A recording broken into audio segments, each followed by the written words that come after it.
friend recently asked me why figs. How it started was through a food column that I write in a monthly magazine. I started to propagate cuttings as part of a story on figs, and I needed a place to put them. So eventually these little pencil-sized branches grew into these 10 to 12 foot trees behind me. So the first 3 back here were from that initial batch. I think what really grabbed my attention was the energy and the brilliance of watching something come to life over the winter is just a beautiful thing. And we're in zone 6B, so everything here is fairly cold in the winter and brown, overcast, gray. It's so positive. It's really good for your mental health and your outlook. Something to look forward to every day, to check in on them, see how they've done.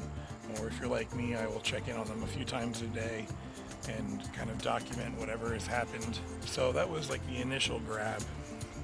And I'm in my second year now of growing them. This is only the first year I had a ripe fig from my own garden, from Long de Oud, which you saw in a previous video, and if you haven't, you can check it out. Beyond the fact that it's a food and they are amazing, they're delicious, beyond that, just the process and the journey of seeing them grow, and even watching the dieback. This past winter, my 3 in-ground trees all died back to the ground where they're about. I was really nervous that they weren't going to respond.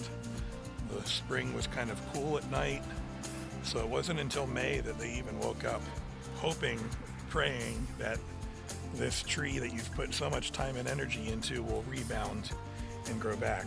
Seeing the genetics of a parent tree be cloned and completely duplicated through propagating or through cuttings or even air layering. This is an air layered branch from a growing tree that I took this July, and that'll probably end up going to a friend so that they can start this crazy addiction as well.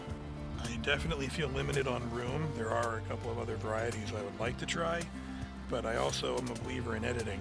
Some of that's being a professional photographer, some of that is also being a writer, but I just think that editing and not trying to go for everything, but being very intentional about what you have. This garden itself is sort of a testament to that. This is totally unusable space. If you look at our neighbors around us, this hill is very steep, very hard to maintain, and generally covered in weeds. And now this is sort of its own refuge of sorts. It's its own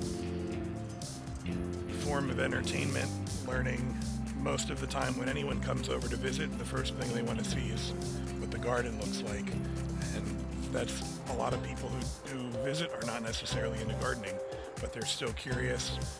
It is an oddity. There aren't a whole lot of people in the mainstream who grow figs, I suppose, but the further you drill into it, you'd be surprised how many people. I'll ask a random person that I meet, have you ever had a fresh fig? And the other day someone responded, yeah, pretty much every day in the fall. And he had a dozen trees growing at home. So you just never know what kind of conversation you'll strike up, the community of people, the friends that I've made and gotten to meet along the way, and being able to share what we've learned and even share giving a tree to somebody is a really cool thing.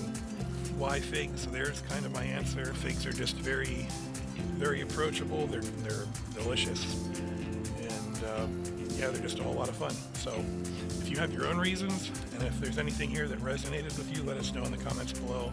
I would be absolutely thrilled to hear what it is about this gardening hobby that you were drawn to. If you've never grown your own fig, or if you're in a climate that's a little too cold, let me know too. I'd be very, very curious to hear what it is that keeps you hooked. Thanks for watching.